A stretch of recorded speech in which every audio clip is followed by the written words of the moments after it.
Come closer. The shadows have missed you, and tonight they have a new story to tell. Welcome to Scary Stories After Dark.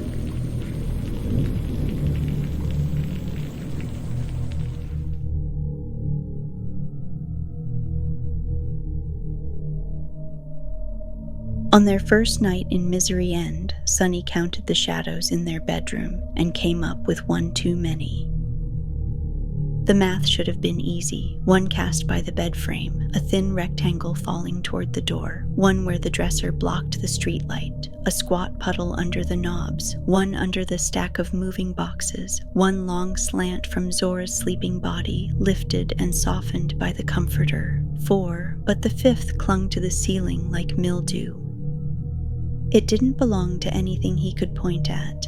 It wasn't even shaped right. It gathered itself up near the crown molding, a splotch the size of a dinner plate that pulsed a fraction darker each time Zora exhaled. Sunny blinked, the fifth didn't. He let his eyes relax, soft focus. The old trick worked on lies, on tells, on things that insisted they weren't there. Most people never knew how much the world shifted if you stopped trying to pin it to a single shape. 4, 5, he didn't move, didn't breathe, counted again. 4, 5. Zora rolled onto her back, hair in a dark fan across the pillow, and the fifth shadow curled at the corners like a spider's legs drawing in. He told himself it was paint, a patch where moisture had darkened plaster in a weird way. He told himself the streetlight outside was strobing just enough to make the ceiling pretend to breathe. He told himself a lot of things.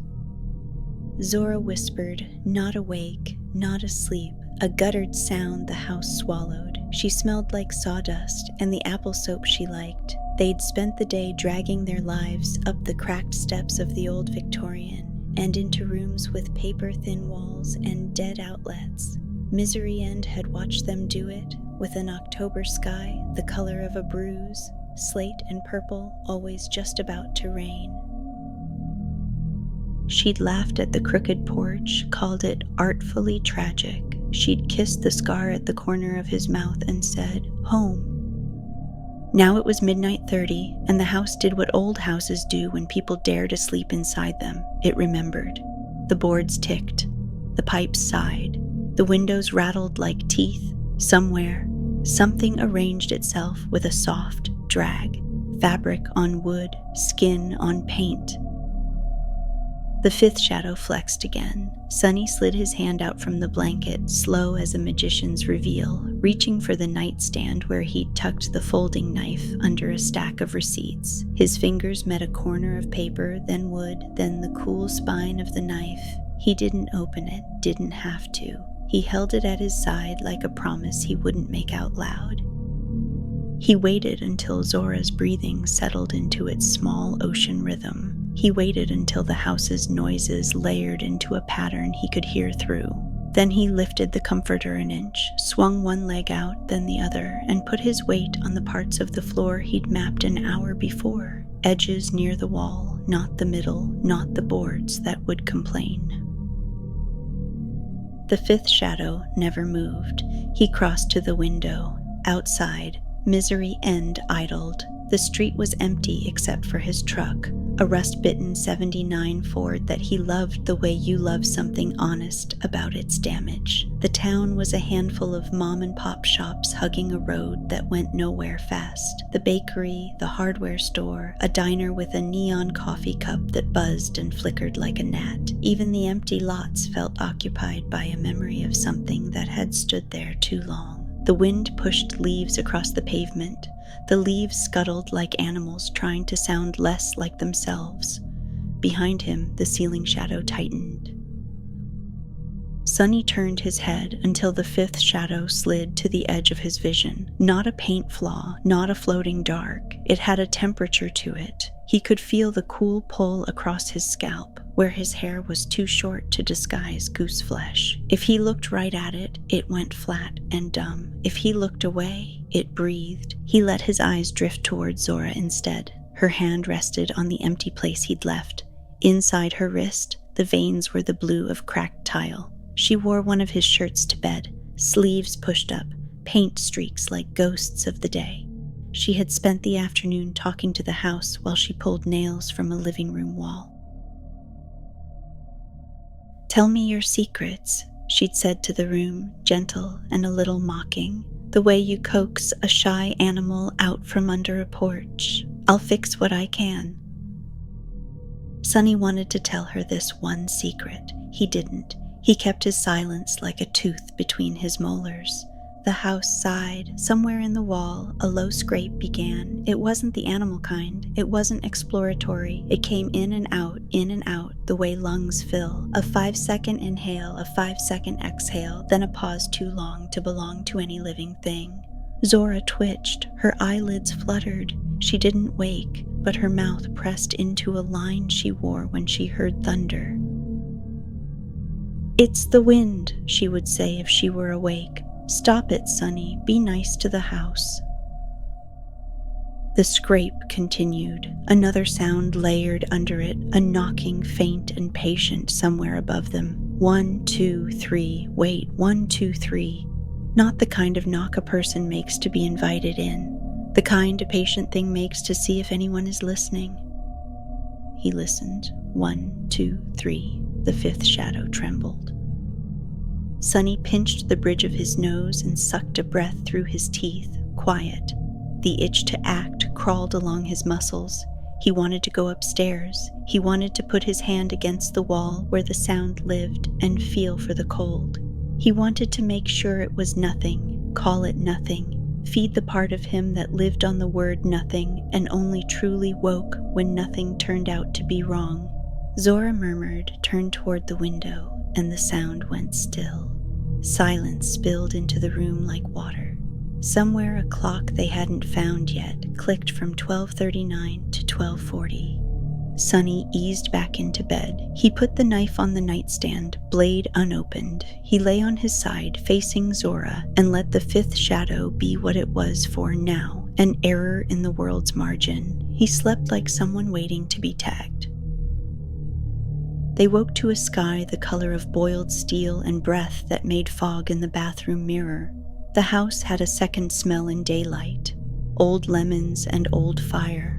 Zora wrapped herself in a flannel shirt and danced over the cold kitchen tiles like the floor might bite. She made coffee that tasted like earth because the machine needed a descaling and she refused to let it win. She teased the hardware store into staying open 5 minutes early by smiling at the owner through the glass and pointing at her watch with a dramatic sigh. "They love me already," she reported, triumphant, when she came back with a paper bag of sandpaper, screws, and a packet of gummy peaches. "They said we're crazy for buying a place on Ash Street, but they said it like they admired the insanity." Sonny was at the counter with a list he'd drawn in a square, tidy hand: pry bar, outlet tester, caulk gun, patch compound, patience. He scratched patience out. He didn't like to write things he couldn't hold. "Who said we're crazy?" he asked. "The cloud of old men leaning on things," she said. "The ones every small town breeds to make sure the porch rail doesn't float away." "Which one runs the gossip?" "All of them, like a beehive." She bit a gummy peach, sugar stuck to her lip. He wiped it with his thumb, then went still when the floor above them gave a soft, deliberate creak. A second later, the creak happened 2 feet to the left like a foot-shifting weight. Zora followed his eyes to the ceiling. "Age," she said. "She's settling." "Sure." "You're doing that thing." She flicked his chest, light, staring like you can hear Braille on air. He leaned forward, kissed the place between her eyebrows. "We're good." It wasn't a lie, not exactly. Good was what you called the zone made of alertness and grace where the worst thing hadn't happened yet.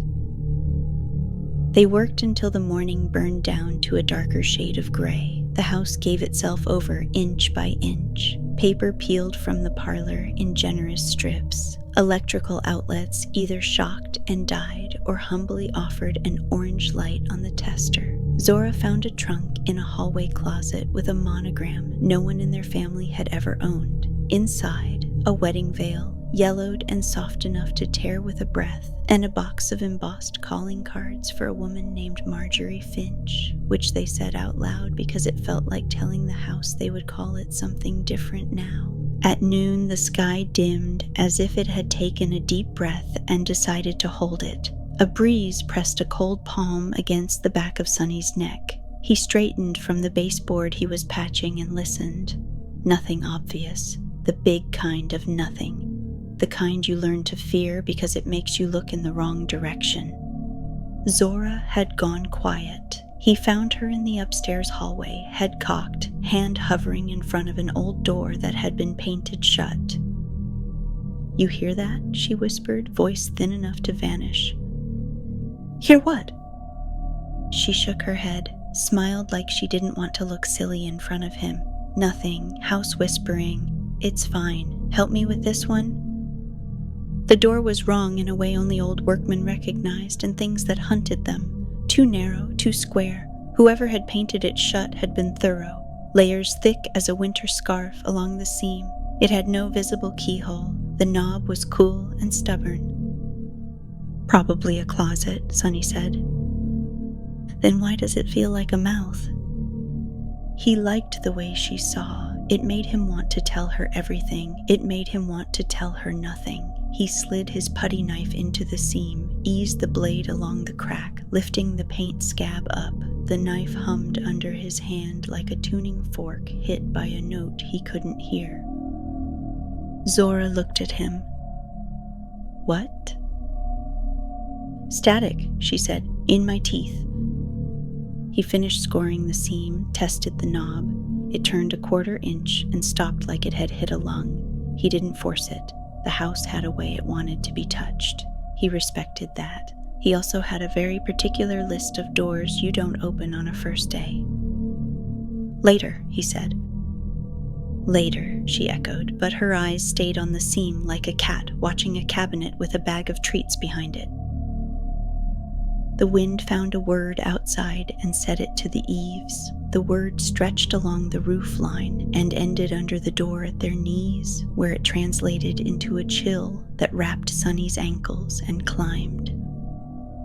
They both laughed the nervous way. Zora bumped his shoulder. "We'll make you beautiful," she told the door. "I promise."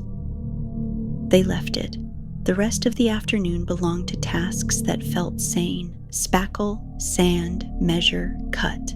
They met the woman from the bakery, Flora, cheeks red as bruised apples, who gifted them a bag of day-old croissants and told Zora in a whisper that the squirrels in Misery End were too smart by half. They shook hands with the man from the hardware store, whose name tag said Joe in letters that looked carved with a pocket knife. He laughed too loudly and watched Sonny's face too closely, then slipped a brass key across the counter and said, "In case you need a spare for anything." "What does it open?" Zora asked. Joe's smile flattened. "Old houses like to keep a secret or two," he said, and winked badly, like someone trying it on for the first time. By the time the streetlights woke, Zora's hair was a halo of dust, and Sonny had a smear of white across his jaw he kept forgetting to wipe. They ate croissants with butter that wouldn't soften. They stood on the front porch and watched Misery End pretend not to watch them back. The girl appeared near the corner. She wore a yellow coat with toggles and no hat. Her hair was wet, but the rain hadn't started. She wasn't shivering. She was the kind of child who could make a grown adult feel like they'd forgotten an appointment.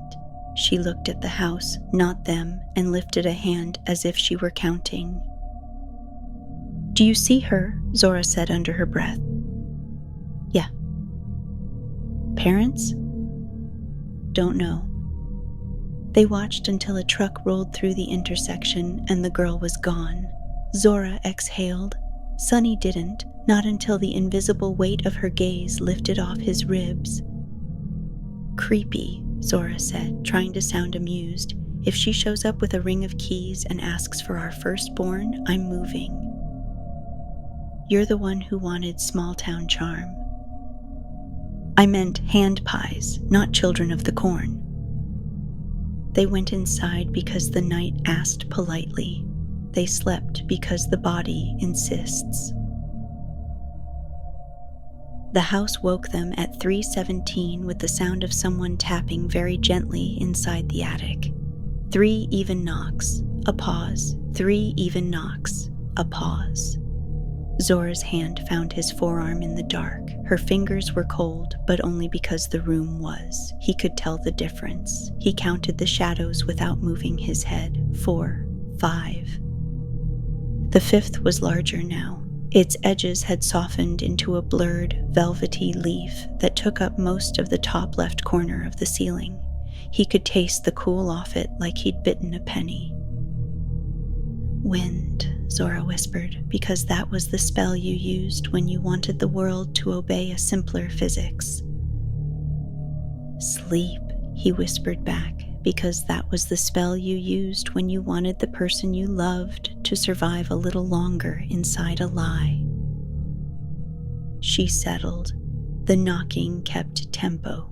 Sunny watched the ceiling until the 5th shadow seemed to watch back. When he finally slid from the bed, he didn't take the knife. He took the flashlight from the drawer and left it off. Light taught some things how to hide better. He stepped on the boards that would carry him. The house shifted its weight to meet his. The hall was a deeper dark. The air had a thin metallic chill. He reached the stairs and stopped, not because there was anything waiting, but because stillness told him more than movement. The knocks came again, from the attic, polite as ever, patient as wrought. He turned toward the second-floor landing instead, bare feet finding decades of polish in the wood. The wrong door sat where they'd left it, paint seam lifted, knob dull, quiet as a closed eye. The knocks stopped. In the quiet that followed, something in the house took a breath, the kind of breath you take right before you say a name. Behind him, the bedroom door eased open on Zora's breath, or the house's. He didn't turn. He knew her shape without looking. He could feel the print of her worry before she stepped into it. "Everything okay?" she asked softly. "Yeah." "Don't lie to me, Sunny." He smiled where she couldn't see it. She knew him too well, which made all the things he wasn't saying feel heavier. "Door's being weird," he said. "We'll deal with it in the morning." They listened together. The attic held its tongue. Zora's shoulder touched his arm, just enough to mean, "I'm here. Don't move. Do not go up there without me." He didn't promise any of those things. He nodded instead, which was not a promise, which was a habit. They went back to bed, inch by inch. The 5th shadow had found a new shape, in the corner now, long and reaching, a stain that could have been arms if arms forgot how to end. Zora turned her back to the ceiling. He faced it. He waited for sleep and got something close, a slow slide toward the kind of half-dream where the mind tries on its best and worst theories like coats. In that half-place, the knocking changed. It grew softer, then soft enough to live inside the mind without sound at all. It didn't stop. It only moved deeper, so when he finally swam up out of it, heart too loud, he couldn't say if he'd slept at all. Zora exhaled. The 5th shadow pulsed. Somewhere above them, in a space they hadn't stepped into yet, something whispered like cloth, like breath through teeth, like a word almost remembered. The night stretched thin. The house held its breath. And upstairs, behind a door painted shut, a key he hadn't shown her yet lay quietly in the dark, waiting to fit. The morning sky over Misery End looked like the underside of a wet tarp, dark, stretched tight, and ready to split if the wrong wind touched it. Sunny loaded the truck bed with scrap wood and empty paint cans, while Zora wandered the front yard with a mug of coffee, blowing into it like she could turn it into soup. The porch sagged as if trying to keep her closer to the house. She didn't notice, but Sunny did. He noticed everything these days. Hardware store? She asked. Hardware store, he said, tossing the last can into the truck. The drive into town was short, just a 2-lane road hemmed in by maples that had already started to drop their leaves in wet clumps. Misery End wasn't much, a crooked main street with buildings that leaned into one another like gossipers, a diner whose neon coffee cup buzzed louder than the conversations inside, a bakery that smelled like sugar and mildew, and a hardware store with a front window full of tools that looked like they'd outlasted their owners. The first bell on the hardware store door sounded normal. The second one, half a beat later, didn't. The man behind the counter was in his 60s, shirt collar wilted, name tag scratched to near illegibility, J-O-E, the O hanging on by its bottom curve. His eyes went to Sunny first, then slid to Zora, and back to Sunny like the middle look had been a slip. "Morning," Joe said, his voice warm but stretched over something brittle. "What can I do you for?" "Pry bar outlet tester, caulk gun," Sunny said. "And patience," Zora added with a smile. Joe's mouth twitched. "Patience ain't for sale. Everything else is in aisle 3. Don't take the one on the left." "Why not?" Zora asked. Joe shrugged, already turning away. "It's missing something." Sunny watched him too long. When Joe came back with the tools, he set a small brass key on the counter along with the receipt. No tag, no explanation. "In case you find something that needs opening," Joe said, eyes on Sunny. "Old houses like to keep secrets." Before Zora could ask, a flicker of movement in the street caught her eye. A girl in a yellow coat, standing too still across the road. She wasn't looking at the bakery beside her, or the hardware store, or the street. She was looking at their truck. Her hair was damp again. Zora blinked, and she was gone. The bakery was next, because Zora insisted, and Sunny let her have it. Flora, the owner, was a round-cheeked woman who smelled of flour and wood polish. She loaded them with a bag of day-old croissants.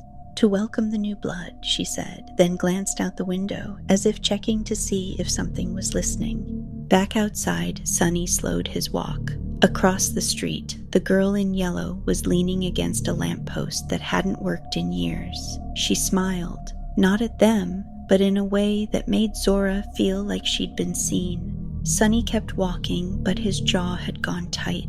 By the time they got home, the house was waiting. Not in the obvious way, no creaking boards or sighing pipes, just a sense that the air inside had been stirred, then smoothed over, like someone making a bed.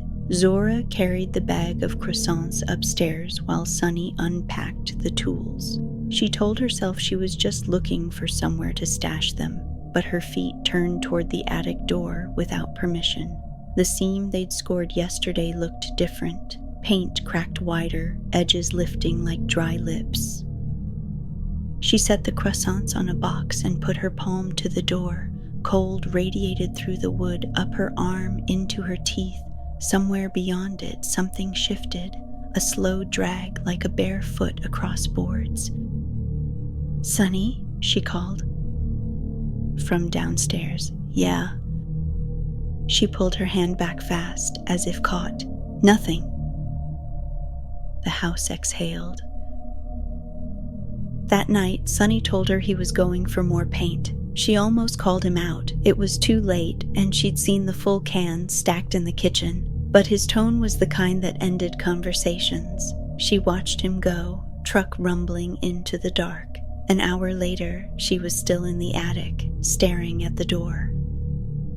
And in the alley behind the grocery store, Sunny had his knife buried in the chest of a man whose shadow was still moving after the body went still. The truck's headlights carved the road into a wet black ribbon, every bend lined with trees that seemed too close to the pavement. Sunny kept his left hand on the wheel, his right resting on the knife in his lap.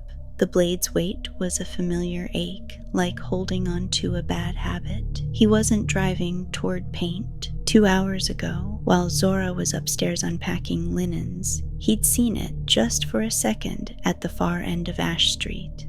A man in a brown overcoat, tall and thin, head tilted in a way that told Sunny his bones weren't built like a human's anymore. He'd vanished into the alleys, but Sunny could smell him even now, copper and sulfur, undercut with something sweet like rotting fruit. Demon, fresh in town.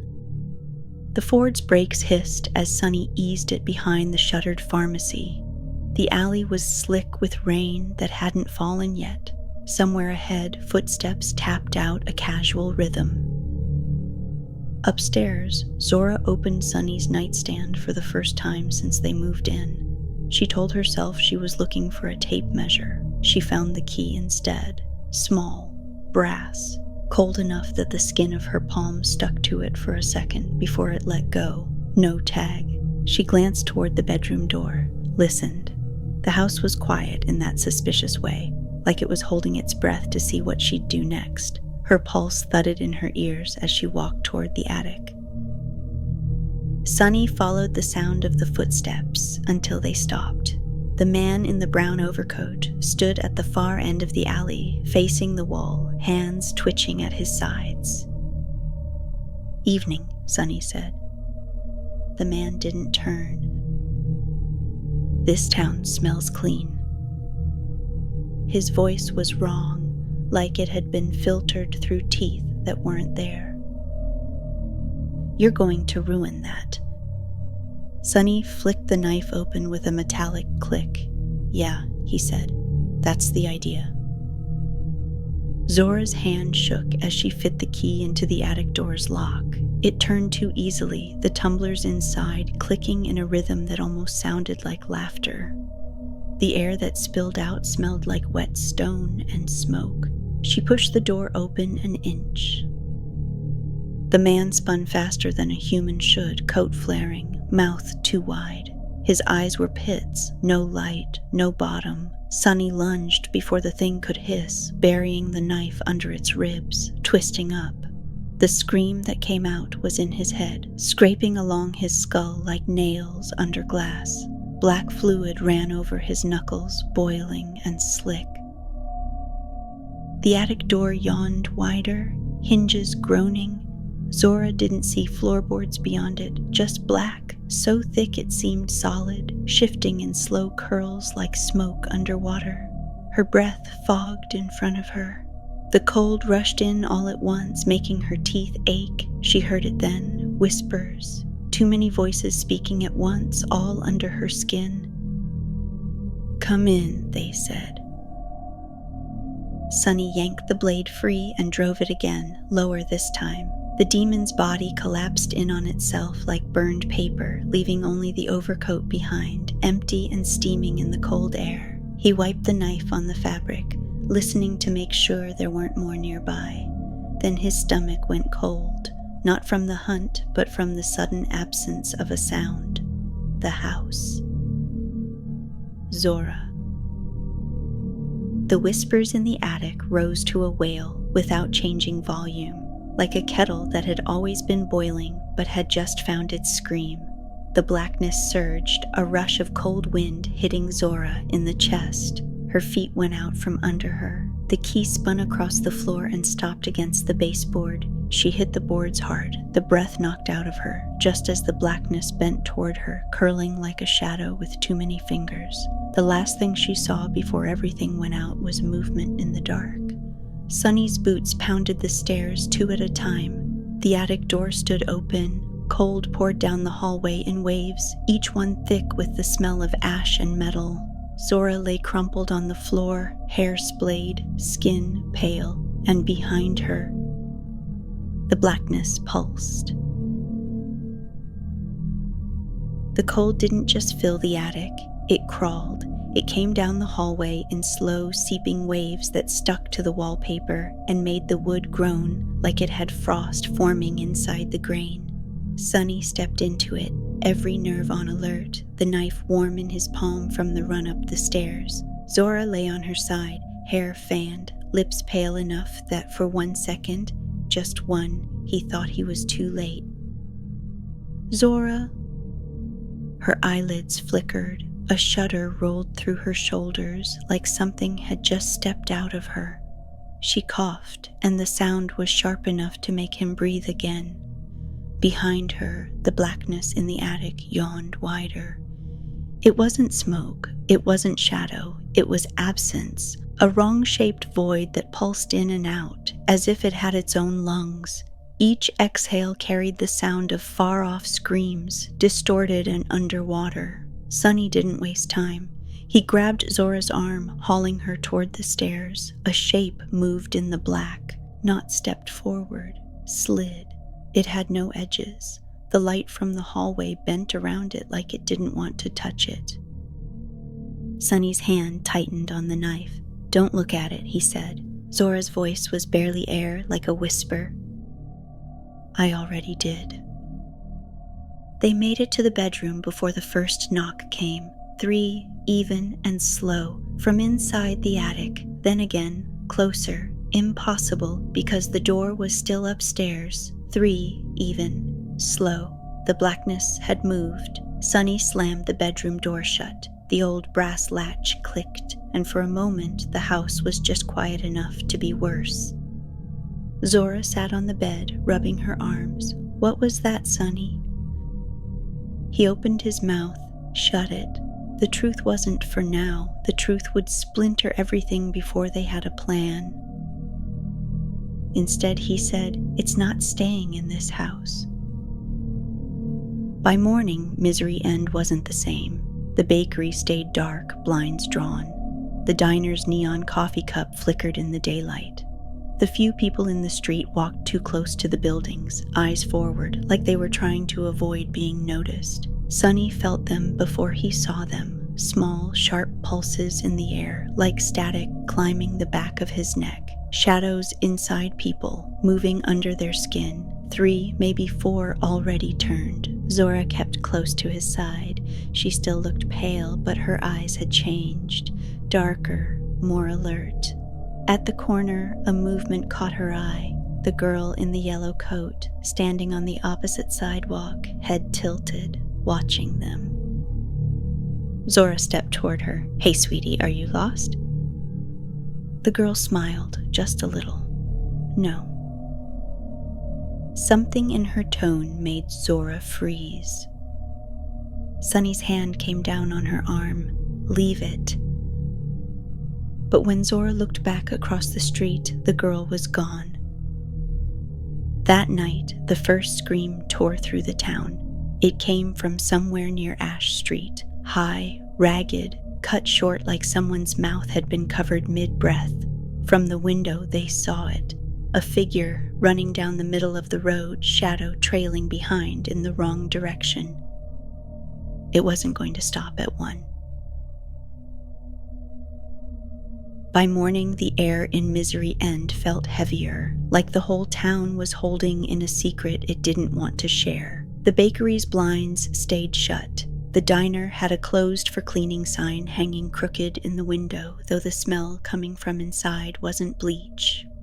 On the walk to the hardware store, Zora caught sight of Mrs. Tillman, the gray-haired woman they'd met 2 days ago, standing in the middle of her driveway, barefoot, eyes closed. Her lips moved in a soundless murmur, head tilted just enough to look broken at the neck. Sunny's hand brushed Zora's arm. "Don't stop." They passed without a word, but Zora glanced back. Mrs. Tillman was still there, only now her eyes were open and fixed directly on Zora. Inside the hardware store, Joe was alone. His hands were trembling as he rang up their supplies. "You see it yet?" he asked without looking up. "What?" Zora said. Joe's eyes flicked towards Sunny. "Never mind." The bell above the door rang. Zora turned, expecting another customer. It was the girl in the yellow coat. She walked in without hesitation, bare hands brushing the dusty shelves as she moved between aisles. She didn't look at anyone. She stopped at the counter right next to Zora and whispered, "You're both late." Before Zora could speak, Sunny stepped between them. "Go home, kid." The girl's smile was too small for the words she spoke. "It's not home anymore." Then she walked out, and the air felt colder where she'd been. By afternoon, the first real crack split the town. At the corner of Ash and Mill, two men argued in the street. Zora couldn't hear the words, but the sound was sharp and fast, too quick to be human rage. One lunged and the other fell, neck twisting at the wrong angle. The attacker turned toward her. His eyes were pitch black. She didn't think, just grabbed Sunny's wrist and pulled him into the alley. That night, the knocking started again, not from the attic this time, from inside the living room wall, slow, even, patient. Zora pressed her ear to the wallpaper, heart pounding, and heard it, a faint whisper, words she couldn't make out. When she stepped back, Sunny was there. He didn't ask what she'd heard. He only said, "We can't keep this from each other much longer." Outside, across the street, the girl in the yellow coat sat on the curb, humming. She didn't blink when the shadow beside her reached out like a hand. By dawn, Misery End wasn't a town anymore. It was a series of traps wearing the shape of one. The door didn't stay in one place now. It blinked in and out of corners, alleyways, even the middle of the street, sometimes one at a time, sometimes two, sometimes more. The air carried that constant metallic cold, like the whole place had been dropped into a freezer. Sunny and Zora moved fast. Every time they turned, the door had reappeared somewhere else, and with it came the shadows, tall, thin, too flexible to be human, dragging cold behind them like a blanket. On Main Street, 3 people were already dead. One lay face down in the gutter, his shadow writhing beside him before it evaporated into nothing. Another sat slumped against a shop window, head tilted too far back, mouth frozen in a scream. The third was still standing, eyes pitch black, arms hanging loose. When Sunny stepped close, its head jerked toward him with a whip crack. Zora didn't wait. Her arm shifted mid-motion, bones elongating into that sleek, predatory form she was only just learning to control. She swung hard. The thing staggered back into the street and was gone before it hit the pavement, leaving the smell of burnt metal in the air. The Watcher girl followed them without following them. Sometimes she was half a block behind, sometimes perched on a fire escape above their heads, sometimes standing perfectly still in a shop doorway they'd just passed. She was humming again, that same slow child song, but now the words slipped through in pieces. Zora could just make them out. Doors, open wide, keeper's eyes. They found the door again behind the post office, wedged between 2 dumpsters. It was breathing slow and deep, like it knew they were close. Sunny raised the ugly blade. Zora shifted her stance, but before they could move, the Watcher girl stepped between them and it. "You can't just close it," she said, voice calm. "He's not ready to let go yet." Her smile was small. "But he's ready for you." The black behind the door surged outward like water through a broken dam. The cold hit them so hard, Zora's knees buckled. Shapes poured out, dozens this time, each one moving like a shadow that didn't know it was supposed to have a body. Sunny grabbed her arm and pulled her toward the alley mouth. "We run!"